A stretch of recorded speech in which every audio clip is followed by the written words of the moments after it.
It's that time again. It's time for the VCB podcast, season 3, episode 3, I think. Yep. This year's been off. I've been off. I'm gonna be honest. But hey, either way, it's season 3, episode 3 of the VCB podcast with your hosts, Jason Smith and Ronaldo Villarreal. All right. Without further ado, let's bring in the man, the myth, the legend. He's back. It's not his better half. Sorry. I apologize. He said he demanded to be back on. He wasn't going to let his wife take over. What's up, Ray? How's it going, Jason? The numbers are going to show. People are going to favor her. I'm just saying. It's okay. It doesn't help that I keep egging it on too a little bit. It's all right. She needs her airtime as well. So we got a fun one today. We got a lot to talk about. We want to give our perspective on a few things that is happening and has happened this past month, which is exciting. Then it's been a busy month, and it continues as we finish up. As we're recording this still in April. April's a big month for us, and it's been fun. But May's going to be just as fun. So always something going on here. May 4th. May 4th.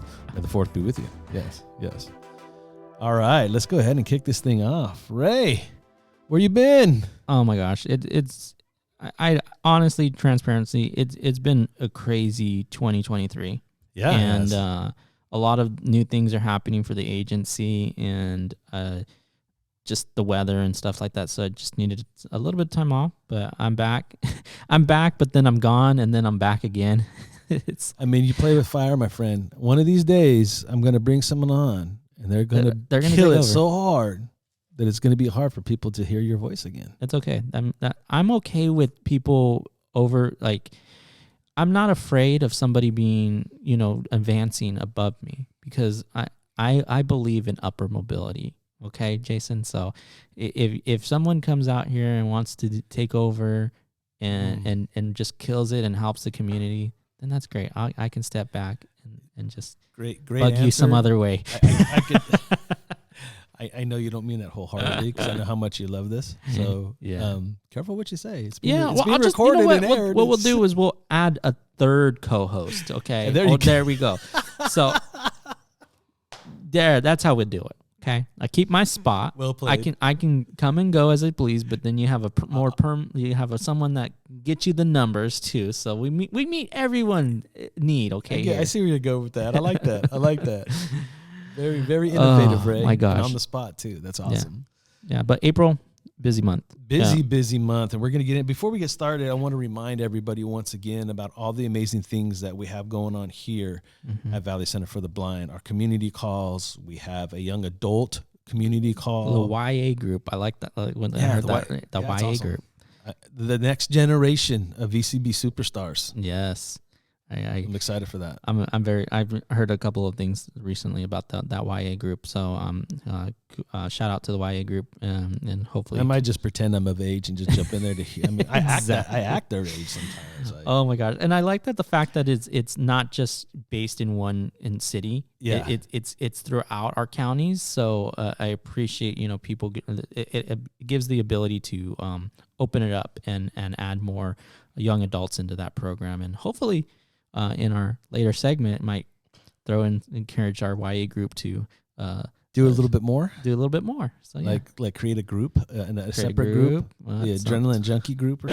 Oh my gosh, yes. Yeah, that's for sure. Okay. For sure. We also have game night still. Game nights. Also we have the book club with Tom, which, if you haven't done a book club or read a book with Tom, you're missing out. Yeah, no, trust me. That's one of the things that I made a goal of this year, is just at least read a book a month if I possibly can, and education is super valuable to upper mobility and growth in your life, and so just read a book, and it's good to do that with a group of friends to collaborate discuss. And reading a book can help teach you patience too. Speaking of patience, if you have the patience and the durability to last a whole hour, yes, coffee with Alvin, you still have that ability too. Yep. Coffee with Alvin. I actually spoke to Alvin yesterday. Again, being super busy, I haven't had a chance to talk to him. So I got during my lunchtime to call him up, and He has a lot going on now as one of the leads here at the agencies. So he's going through that process of seeing all the work that needs to be done. But he still got that energy, and he loves his community and helping and talking to people. So full trend. We give Alvin a bad time. I think if you've been listening to this podcast long enough, you know that any chance we got to give Alvin a jab, we're going to. But Alvin is one of the most amazing instructors and leaders here at VCB. Yeah, Alvin, don't call Daisy. No, go ahead. Tell him Jason and Ray sent you. Hey, make sure that we talk to Daisy before we leave that out. She might get a call. Okay. Yeah. But no, we love Alvin. Alvin, we always have good laughs. We always have good conversations. I love it. When I see that he's calling me, I'm like, oh, this ought to be good. Mm-hmm. He make sure we're on top of things too. Yeah. That's what I love about him. Very attentive to what the schedule is and keeping us on track and exactly. Very, very good leader. All right. And you could find all this information on myvcb.org. That's myvcb.org. Look up the calendar. All the information is there for you. If you have any questions on what's happening in our community, whether it be from an event standpoint or more importantly, these community calls and being part of the community, because Lunch Bunch is around as well. Oh, yeah. That was this. Was that? That was March. It was 2 weeks ago. Yeah. They had it at DeChico's? I think it was. Yeah, I think they went to DeChico's. Yeah. Oh, they man. went and had some Italiano. Yeah, that was last Monday. I'm going to see if I can find time to catch one because I think I would love to see who's showing up and just meet some new people. And it's getting into the summertime. I just saw a video, a news article of this new brunch place opening up in Woodward Park area. So, man. Oh, really? Yeah, it's called, shout out to Woodward Grills, American Grills. That sounds good. It's a brunch. That sounds good. Matt is overseen at this quarter. Matt is running our community services, which I think he's a perfect person to do so. Mm-hmm. So if you have any questions, want more information, how you can be put on his list, get links, and be updated on everything that's going on here at VCB, you can call Matt Ray at 559-222-4447. Not bad. Yeah. I thought I was going to get you. What's the Bakersfield number, though? Sorry. You're getting us in trouble with that every single time. Well, I mean, you can call either that number. Either way, you get connected to the same receptionist. Now we've done some changes, so it's moving fluidly. As long as you don't get us in trouble, I'm cool with it. Yeah. So shout out to Matt. Contact Matt at 559-222-4447. Or send us a message at info@myvcb.org. That's info@myvcb.org. We'd love to hear from you, especially when it comes to the podcast. We're probably about a month away, but we'll have our own separate email that you could share your story, because that's where I want to start next. We want your story. If you have a story to tell, we want to hear it. We contact Ray, myself. You can even contact Satlali. Call the 559-222-4447. Get a hold of us. If you have a story, we want to hear it.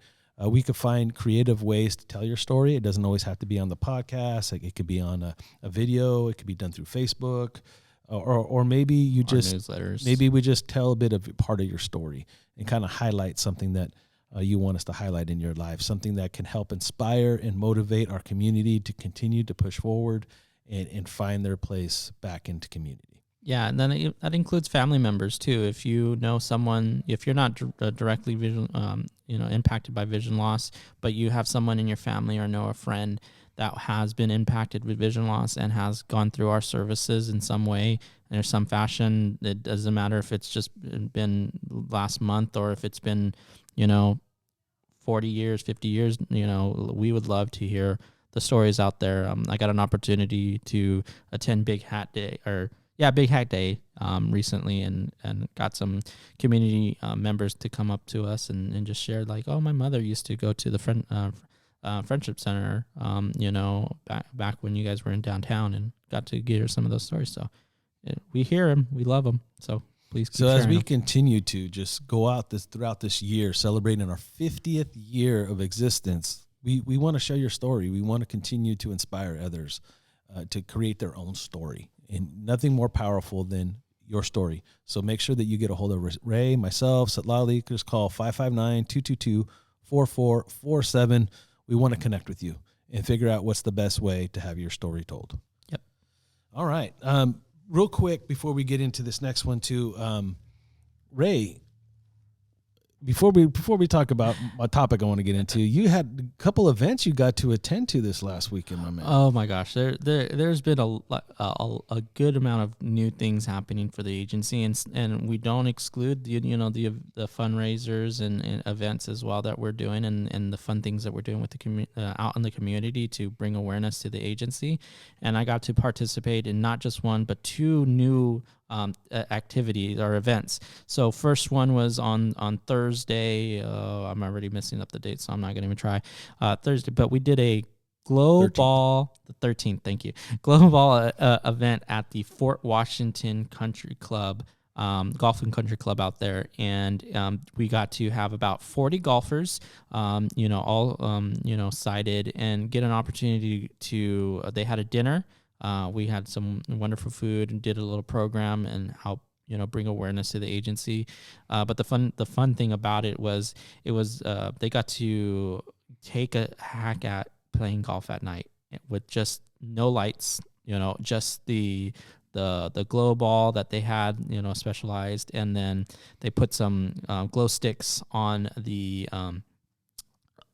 where The pole or the flag, the green on the green in the hole, and all you at least, well, what I've heard from other individuals here at the agency that have a little bit more sight is that they were looking out at the pitch black of the golf course, and then all they see is these like shooting golf balls that are glowing.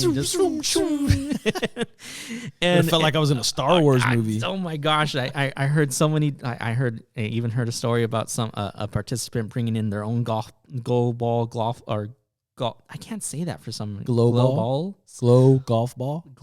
It's balls. that, yeah. So just say the golf. The light glow balls or balls, but glowing golf balls. Glowing golf balls. Thank you, Jason.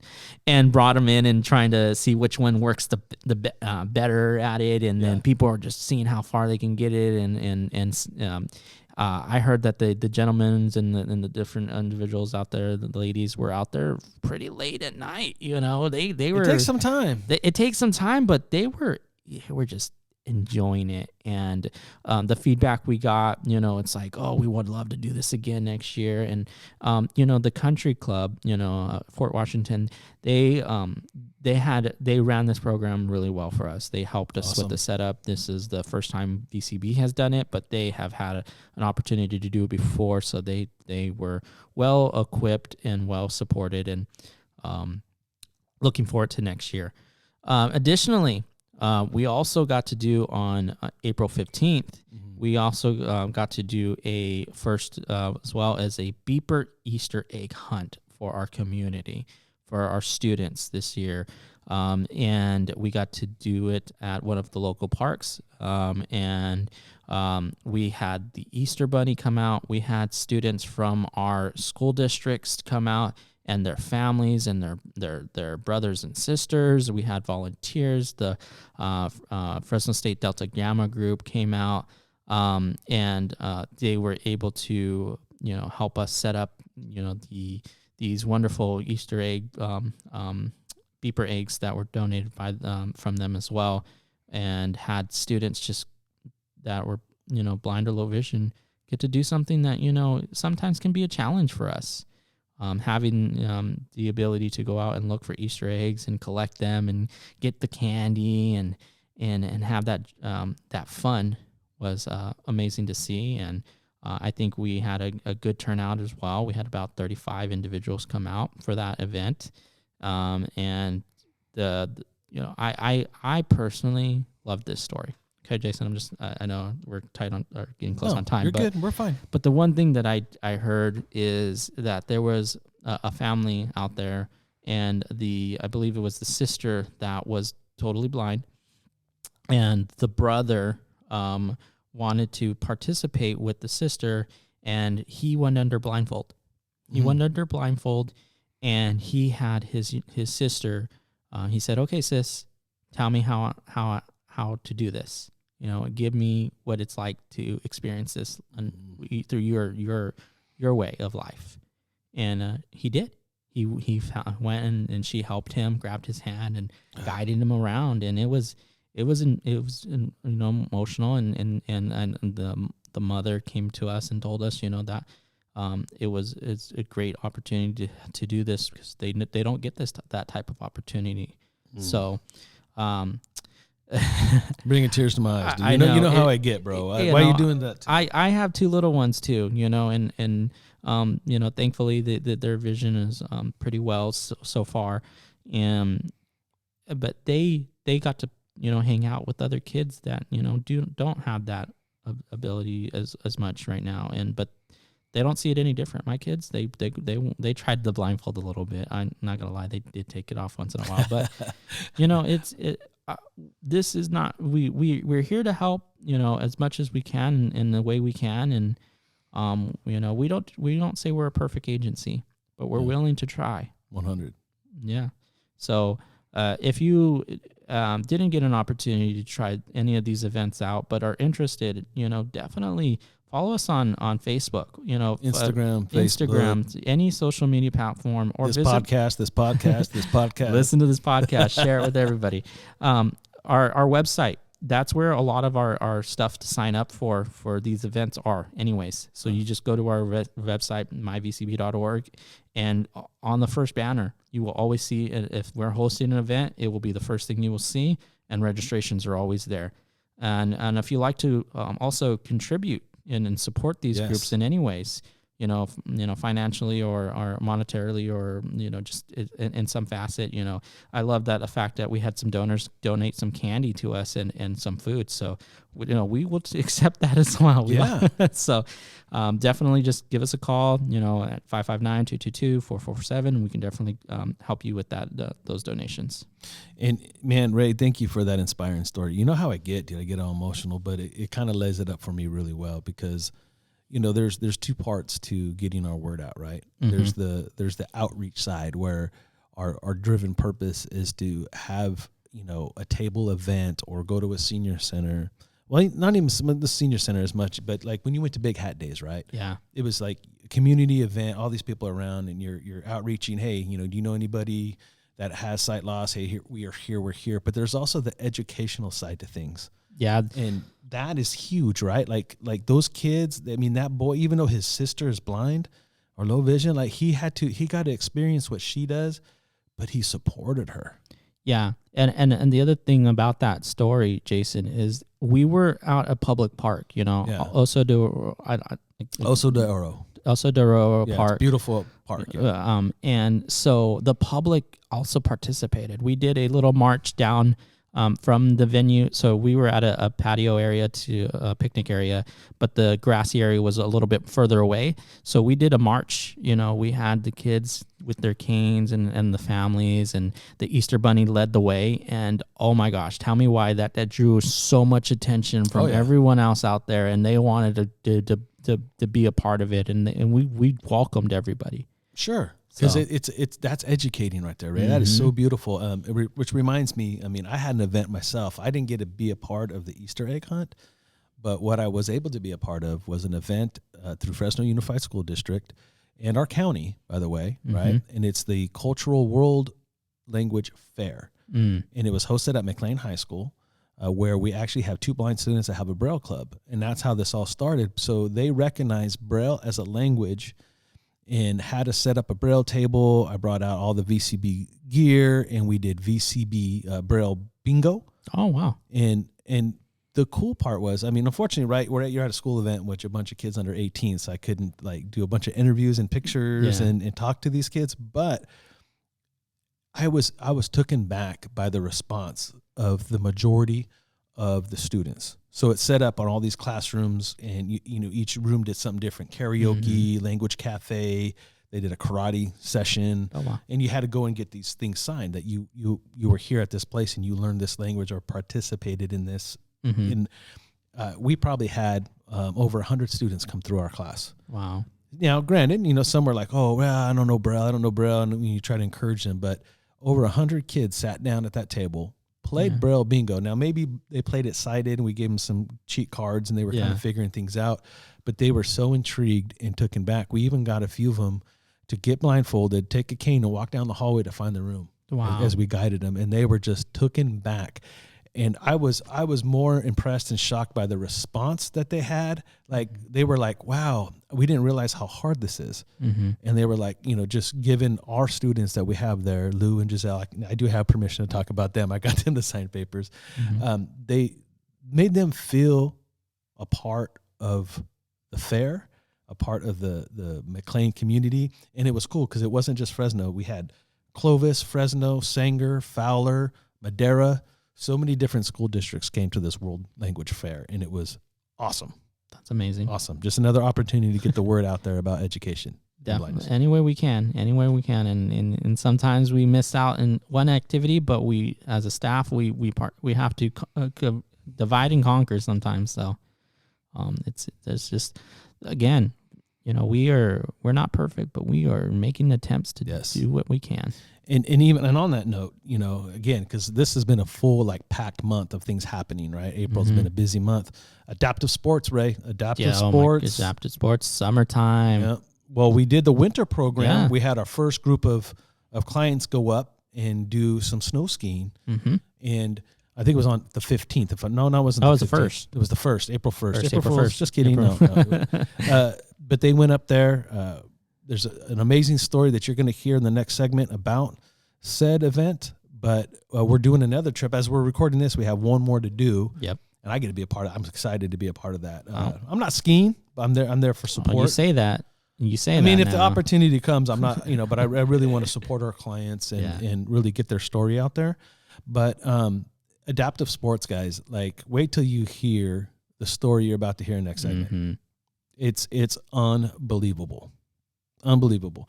So just know that adaptive sports out there, if you're interested in our summer program and you're part of DOR, contact us here at Valley Center for the Blind at 559-222-4447. We will be trying to put together the summer portion of our DOR event. And the more that we get in advance that we know that are interested, the more that we could start putting that program together. You're not going to want to miss going up to adaptive sports and taking your experience here at VCB to the next level. I mean that literally. Mm-hmm. And before we jump into that segment, Ray, you feeling clean? I'm feeling clean. Feeling clean and fresh? Why do you feel so clean and fresh? How come your skin looks so good, Ray? I just can't. I can give it up. You can't continue to talk about Clean Logic. It's one of the products. Even my kids are getting into it because I had to go get another little loofah because the babies they like bath times and they wanted to, they see it in our shower. We kind of separated their bathrooms now, and they have their own little bathroom with their Mickey Mouse setup. And nice. And I had to go get another set because they wanted to take mine. They wanted to take yours. Yeah. I was sharing with everybody. I use their charcoal products, and it helps exfoliate my skin. I shave my head. For those I don't have no hair. I scrub my head with this thing, and their product is so on point. And guess what, Ray? What's that? You can save 10% by going to Clean Logic right now and typing in the code VCB10. Yeah, there you go. All capital, VCB10, 10%. And you're helping the agency, and you're supporting the mission of employment for those that are low vision or blind. And it's local, or it's in the U.S. So Clean Logic doesn't only hire people with vision loss to run their warehouses and help package this stuff. They package it and they put Braille on it, so you know exactly what you're getting. Yes, exactly. So it's a great way to stay clean, to stay fresh, and to help our community. So go check out cleanlogic.com. Put in the code VCB10, save 10% on your next order. And we just want to thank Clean Logic once again for helping us be an affiliate to the VCB podcast. All right, we're going to jump into segment number 2. We have an amazing interview with one of our clients that has not only experienced the snow skiing part of adaptive sports, but the summer camp as well. You're not going to miss his story, so stay tuned.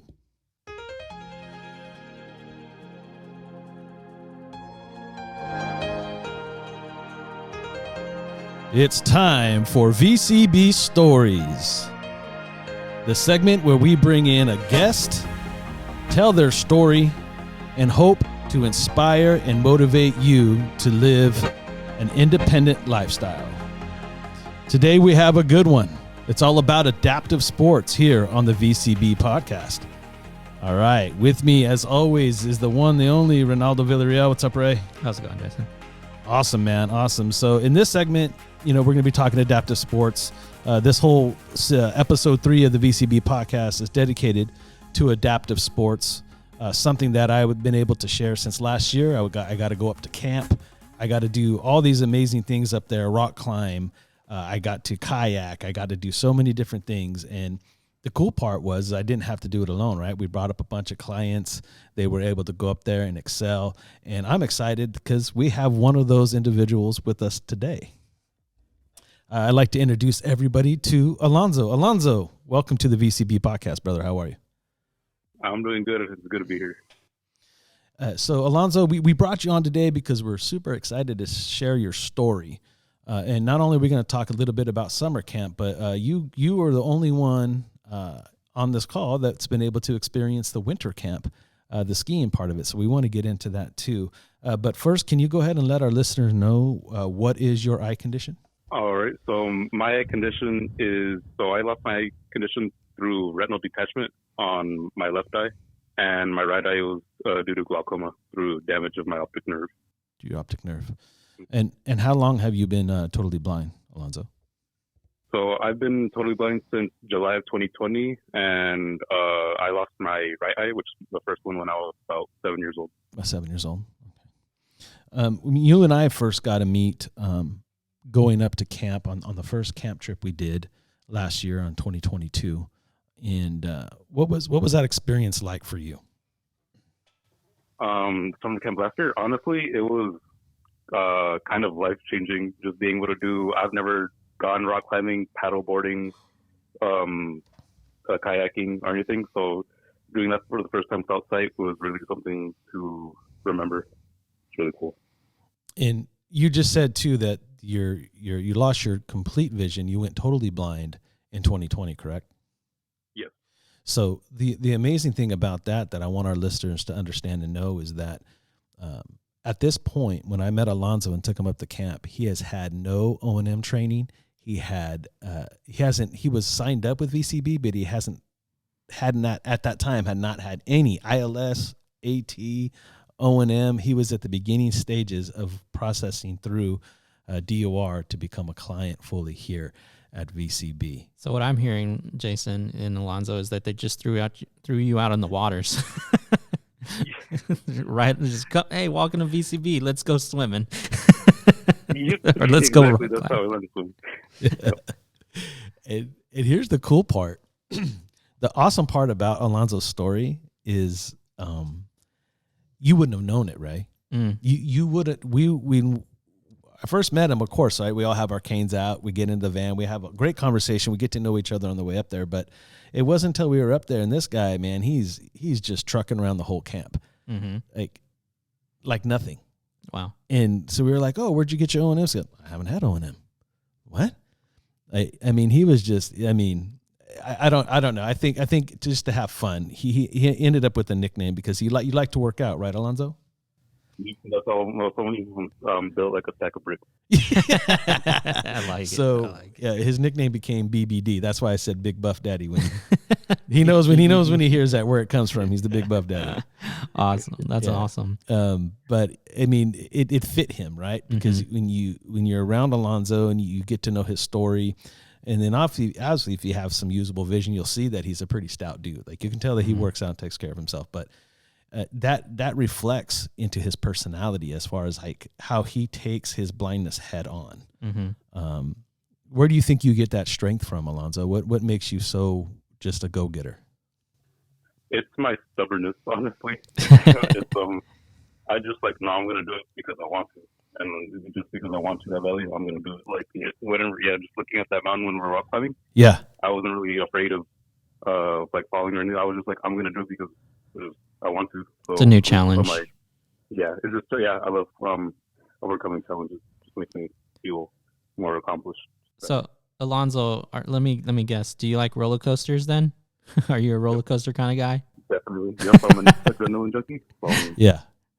There you go. And that was apparent right away. And I'm glad you brought up the rock climbing because for me, when it comes to the summer camp, that to me is the biggest challenge, simply because it's more than just overcoming fear of heights. It's overcoming fear of heights when you can't see how high you really are. Mm-hmm. You have to give full trust into the instructors there that are belaying you, which belaying means they're the ones that are controlling the rope. Whether if you fall, they tighten it so you don't fall at all, and they give slack. You're giving up everything to this instructor, climbing up this face of this mountain, and you have no idea what exactly you're doing. Yeah, and this is no rock wall that you can, some that you can go in town, and they have some which they're awesome, but this is, as I remember, is like a big slab, that natural rock that they just carved into, and you guys get an opportunity to climb up of and try to find the little handles that you can try to capture that are naturally made. So and you just go head on. What was gonna walk us through a little bit of that experience for you, Alonzo? Like that first climb, that very first climb that you did. What was some of the emotions you were going through? A little nervousness, just because it's something I've never done before, but I was excited. Just feeling the rock, like digging my nails into the side of the rock, trying to find the crevices, lifting myself up, and just wondering, like, all right, let's see just how high in the sky it goes, and trying hopefully I won't pass out on the way up and just dangling on the little harness. But yeah, it was an experience, but I was determined. I was not afraid. It was exciting. And I have an amazing picture of you at the top with your arms raised straight up, and you're just like, yes, you know what I mean? Like victory. It is such and it's a cool picture because you can see the lake behind you and everything. What was it like giving up all that trust to the instructors to let you, like, to guide you up that rock? It was because it was a little, honestly, it was a little difficult at first because just to put your trust in, you don't know them that well, but they're trained stuff. Just it's something you haven't done before, so. But it was I'm not sure. It was a little, like, I don't know, like once you know, like that once you know you're in say 10, it took a little bit of like the pressure off you. Like now you know, like all of the only real challenges to climb up the mountain and reach the top. So it was it was amazing. It was I was definitely once I got up there, it was higher than I thought. Once I got up there, I was a little lightheaded. It was more workout than I'm used to. Yeah, it was the adrenaline rush of the moment. It could really take a toll on you physically. But this is a great time just to do a quick intermission on this story to say that Randy, who's the executive instructor, and he's pretty much runs the whole program at Central Valley Adaptive Sports up at Shaver Lake, California. Him and his staff, not only are they well trained and adversed into all sorts of disabilities, but they really have good, what would be the word I'm looking for, like mannerisms, right? Like they really made us comfortable from the time that we showed up to the camp. It kind of made it easy to trust them, right? Good vibes. Yeah, yep. Good vibes. You can tell that this is not their first time. That you can tell that they've actually, there's times where you go to places and that they've worked with people with visual impairment or disabilities, but you're the first time they're working with somebody with a visual impairment. That's not the same for Randy's group. Like when they say they work with all types of disabilities, all types of impairments, they have had experience of how to audio describe things for the visually impaired. They've made things tactile, and their instructors are very key on that. So it's amazing the training that they go through. And Alonzo, so to take the story one step further before I switch gears and we get into the winter stuff, but after you did and accomplished that amazing feat, right? Trusting yourself, trusting in others, and really going up the face of that mountain, you weren't done. You went to a harder route. I like the challenge. Yeah, you totally did. You were totally up for it. You're like, I'm down. And they gave you a harder route, and you accomplished that. In fact, I think you could see the difference between your first climb and your second climb because you could tell that the confidence, like, it wasn't easy. I'm not saying it was easier per se, but you could tell, like, you trusted yourself even more and you trusted them more, and it seemed more smooth. Do you agree with that? Oh yeah, definitely. Yeah, it was way more streamlined. Once I got it down the first time, oh, that's easy. I could definitely do it again. And it was interesting too the second time around because the second time I went climbing, the other person beside me, that was climbing, had a bit of more issues than I did, and they had to bring her down. So I was just there cleaning like Spider-Man on the wall, waiting Yeah. for me to continue. Yeah, I So remember that. so it was a bit more challenging than I was expecting, but I still handled it. It was really fun. And before we get into the winter stuff, because this was your first experience, and I really wanted to set up what we're going to talk about next, because unfortunately I wasn't there with you at the winter camp, so it's really going to be your story to tell. But I'll definitely tell you what I heard, which I wasn't shocked when I heard it. But how do you think summer camp? For the first question I want with it would be, how do you think it changed your personal perspective on your blindness? It did change a lot, just doing these, and also my family as well. Just when they saw pictures and seeing me doing these things, it just changed. Like your things that you would think when people aren't supposed to do, it seems incredibly hazardous. They're perfectly capable and can probably do it better than maybe even some sighted people if with enough practice. It's just knowing that almost anything, just with the right accommodations and a little unique devices, like you can pretty much do anything if you're blind. Awesome. Yeah. I like that, even that aspect that you said your family even was able to buy in, and because they were able to in a way witness the in a sense of a small transformation in your demeanor in regards to these challenges, facing in that manner. So that caught my attention right away when you said that. So that makes me excited, because that's also another thing that you face as someone with a visual impairment or blindness, is not just getting yourself to have the confidence in doing something or being able to know that you're able to, do an activity like this or find employment, but also having the people around you also understand that you have that ability. So, but really appreciate that your family is supporting you. Oh yeah, definitely. They were shocked too. Some of them like, I couldn't even do rock climbing now. So I did it, and I can only imagine doing it blindfolded. It was incredible. Awesome. That's so awesome.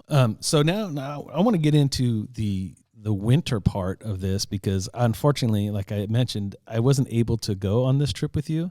I am going in a week. As the recording of this podcast, I'll be going in a week. That's right. Yeah. So I'll be able to take it and get some stories from other people. But I had a meeting with Jamie and the team that when we do these adaptive sports stuff, and we were trying to capture the story, like, well, what happened? And, I knew from day one when they brought this, I threw your name in the hat right away, because I just knew that you would be beast. And the first thing that they said was, Alonzo, they said, Alonzo just took over. Randy was in awe. And I'm like, I doubt Randy was in awe, because Randy's got to remember the big buff daddy from summer camp and his abilities just to tackle anything he does. But go ahead and from your perspective, give us the rundown of your day at the winter camp. Oh, it was that was definitely memorable as well. I will never forget it. It was it's been like 15 years since I've been in the snow, so being able to feel the snow again was so much fun.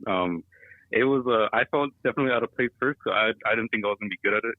Everyone's walking around in boots with like there's 8 feet snow around, incredible like snowpack. And I'm walking around in my Nike sneakers, slipping and sliding, holding on to people. Like, I feel so much like a California guy. Like I'm out of place. But it was really cool. We getting our equipment on. I felt like I was ready to go into battle, because the heavy duty suit, pants, the boots, the skis. I've never done it before, but I was ready to tackle it, and I think I did a pretty good job at it. Was there a boost of confidence for you knowing that you knew Randy?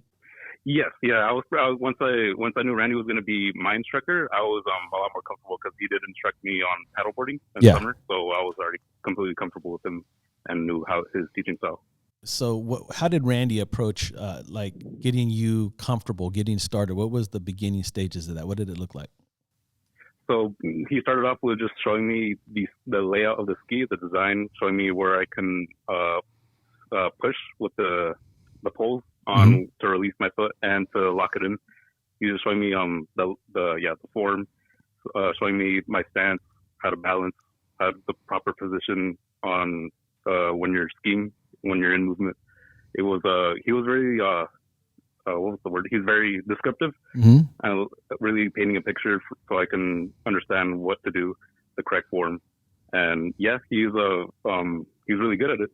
And luckily, I'm a good student too, so I caught on pretty quick. We made a good team.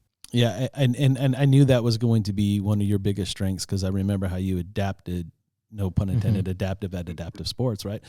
How you adapted to his instruction. And I remember a video that I made of the camp. I have this shot of we were getting ready to go kayaking, and Randy was instructing.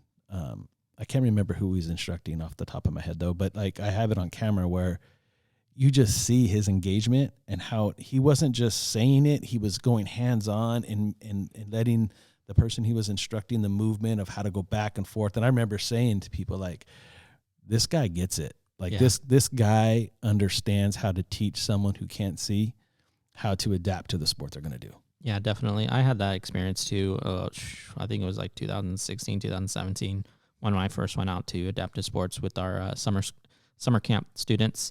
And I got to do that as an instructor, is get a chance to do the paddle boarding. And I also did some skiing, and I got the opportunity to work with Randy's team and himself directly. And like Alonzo says, that he's very descriptive, very hands-on in the sense of, here's your equipment. And not just like, here, throw it on, we put it on here or whatever, or just jump on. He actually explains the layout of all your devices that you're going to be using. Here's the front, here's the back, here's what you're going to fill, and he has your, very thorough on that, in that aspect. And it makes you feel more confident knowing what you're getting yourself into.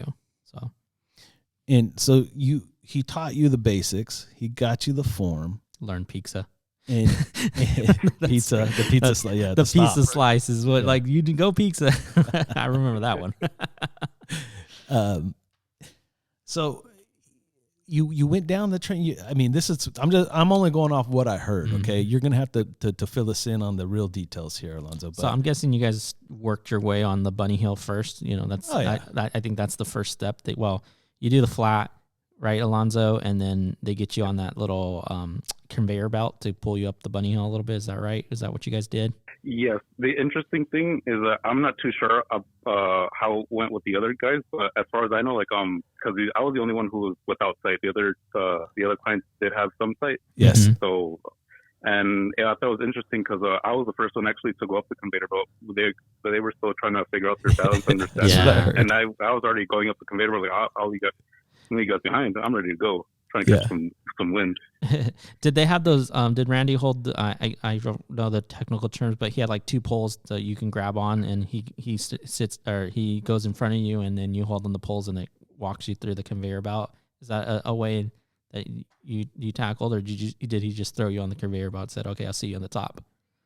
It's half and half. He actually, he was pulling me along, and then he would just like push it. All right, we're almost here to the conveyor belt, and he would just give me a nudge, and I'll just slide onto the conveyor belt. I'm like, whoa, I'm instantly moving. Yeah. I remember that first time doing that, and it's I actually fell backwards. They always tell you, be careful. If you're gonna fall forward, at least when you're on the conveyor belt, but I ended up falling, trying to take a fall in the back, but. That I guess that's at least when you're starting to learn skiing, is the first attempt is you go up the bunny hill and learn your moving forward and then stopping, correct? Yeah. Yep. And it's also I guess learning how to turn. I guess controlling your speed and balance, and all that, trying to form that habit of falling forward, not backwards. Yeah. Backwards. It's not good. No backwards, always forwards. And I also heard that you excelled at that, and he even took it a step further with you. He was so, trust me, words from Randy was he was extremely impressed with which shocks me because he remembered you, correct? He did. Yeah. He couldn't forget this. He just told me like, oh, I know this guy. Yeah. Beast mode is here.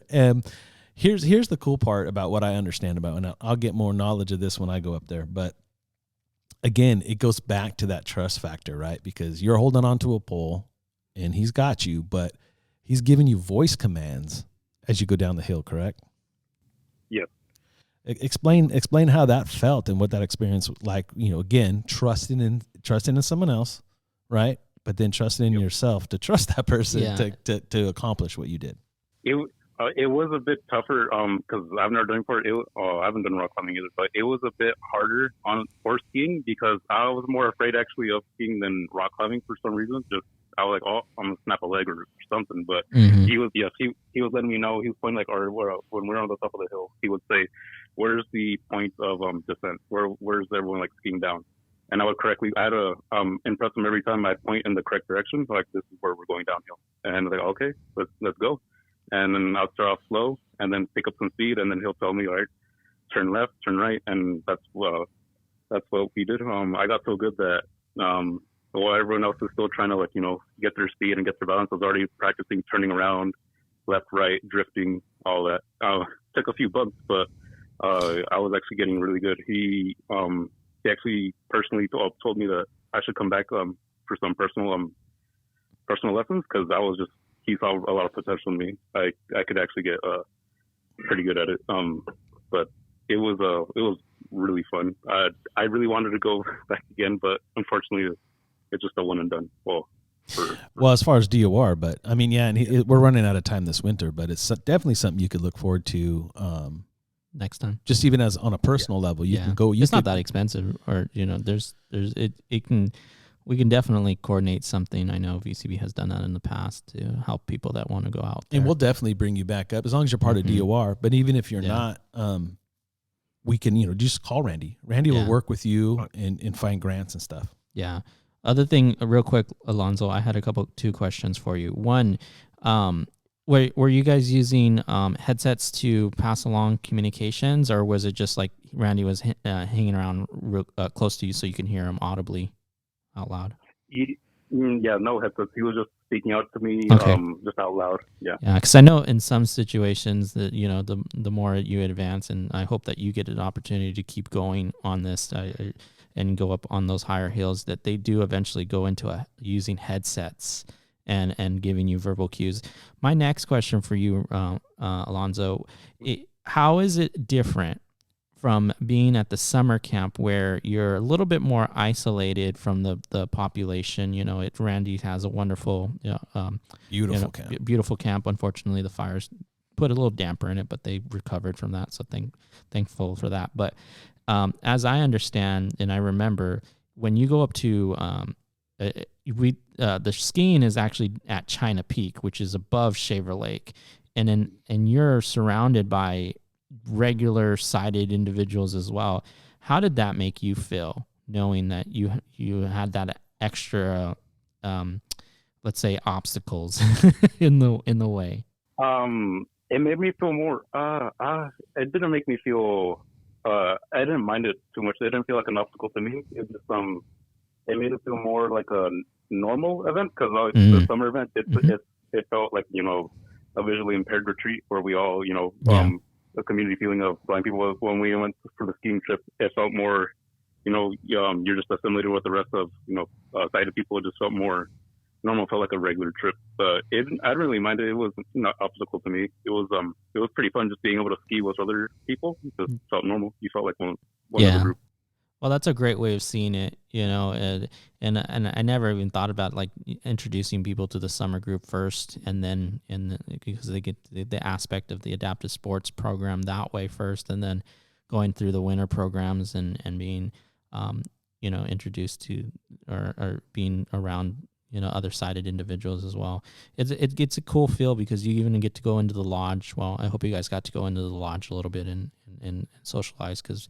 The community out there knows Randy real well, and they know what Randy does and the adaptive sports program. So they respect, the individuals that come up. So, but I applaud you for, taking that next challenge and that next step. And I encourage you to continue, look at it, at his other options that he has for activities.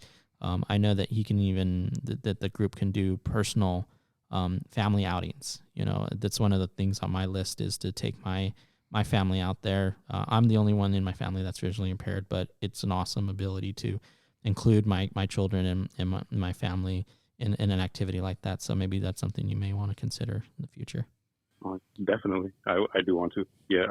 It was interesting too when Randy told me, with all his years teaching people with disabilities, he says that the toughest one to teach is visually impaired people, because you gotta not only you have to be a really good verbal teacher, you have to have a lot of patience and just show a tactile teaching. And he said that teaching blind people is harder than people with spinal. What's the name of spinal injuries, like the paraplegics and stuff. Yeah. Yeah, well, spinal injuries, deaf people, like he says, like blind people are the toughest, and so you are catching the quickest that I've seen in a long time, and just make me feel really good about myself. Like, oh, it's up my confidence. Like, oh, okay, I can really do this. And the point of emphasis that I want you to understand too, Alonzo, is this is the type of story that I know I seek out from. I'm constantly looking for these types of stories, because you're just not an inspiration to our blind and low vision community. You're just simply an inspiration. Like all these people, like Ray was trying to set the stage for you, right? Like you're on this hill, you're holding onto the pole, you're taking these visual cues. There's I don't know if Randy explained to you, there's people around you that have vests on. You had one on that said visually impaired skier, and he had one that said staff, right? So there's all these people that got to watch you as a blind man tackle something that makes people just be like, huh? How is that possible? Oh, it's possible. And you're showcasing that. And that's educating the sighted community that there's nothing we can't do. So you should be very proud of not only your ability to learn, but your ability to do it in front of others. Mm-hmm. Yeah, definitely. Oh yeah, definitely. It definitely helped too my build when we were picking up speed on the slope, going downhill pretty quick, and you'll teach me how to pizza to stop. Yeah. Luckily, since got that muscle, I did the pretty much complete stop once he told me. He's like, oh, okay. He was like kind of like, oh, okay. I didn't think you were gonna be like that just instantly. Yeah, just poof, I'm done.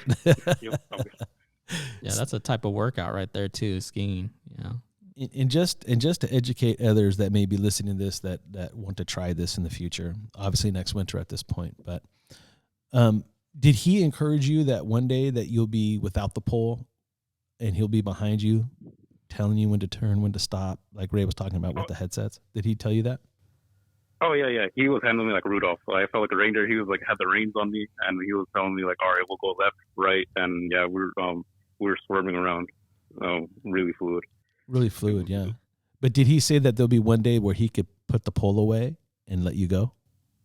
Yeah. He said at this rate, at the way you're improving, like we and a couple more visits, you'd be able to free it. Tandem. Just, no poles. Yeah. Yeah, so awesome. Yeah. That had to be exciting to hear, man. It was, yeah. It really put a smile on my face. Like, oh yeah, I thought it was stuck. Like I've never been skiing for I'd be eating the snow constantly, but nope. It was really fun.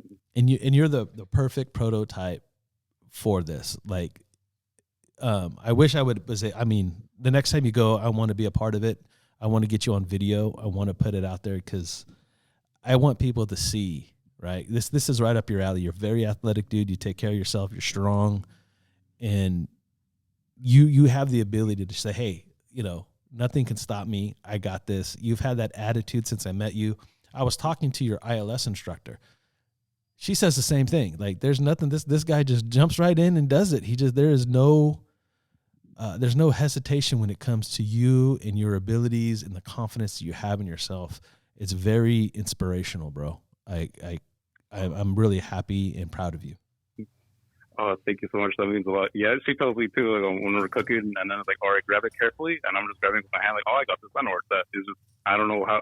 I haven't been blind I've only been totally blind for not even 3 years yet, and I feel like I've adapted to the point like if someone's been blind for like 20 years, I've caught on really quick, and it's like sometimes it does feel like it doesn't even matter if I can't see. I just know where everything's at. It's just good at it.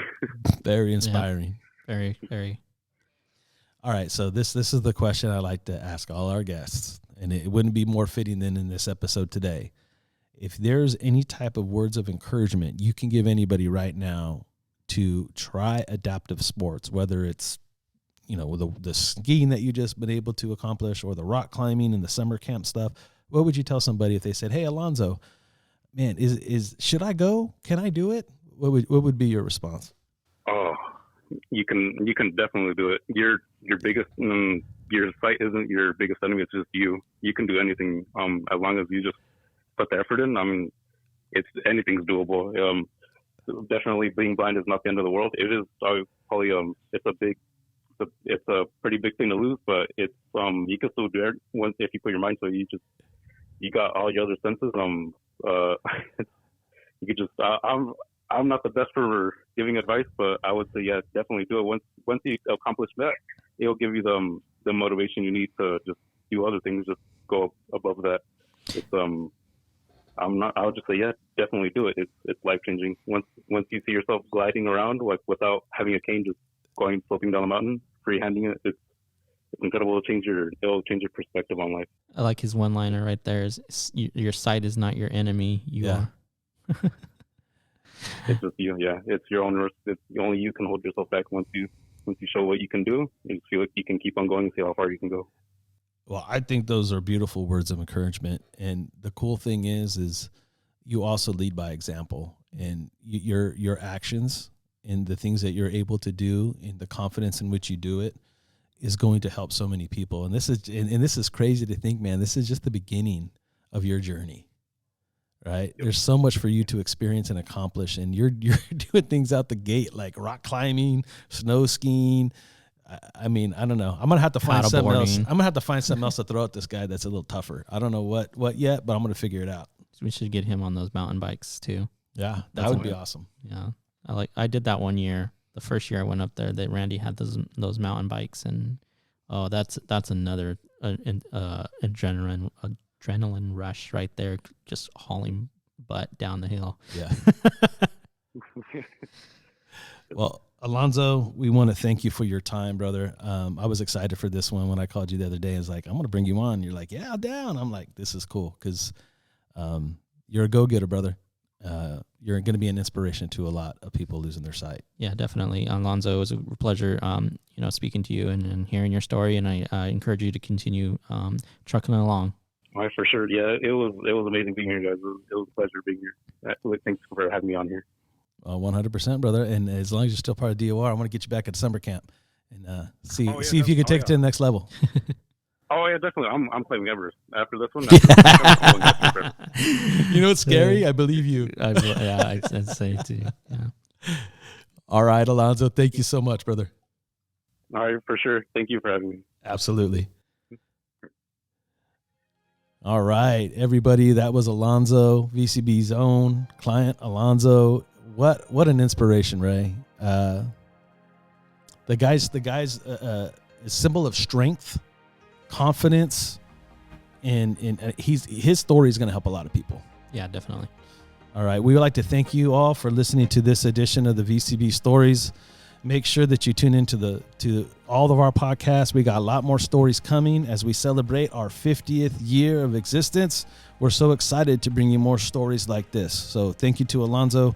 Thank you to VCB for making all these opportunities possible for our clients to experience life in strength, in accomplishing things that they thought they may never be able to do. Yeah, and thanks to Adaptive Sports. Adaptive Sports, Randy, you rock, dude. I look forward to more and more exciting adventures up at your camps and all the things that you offer.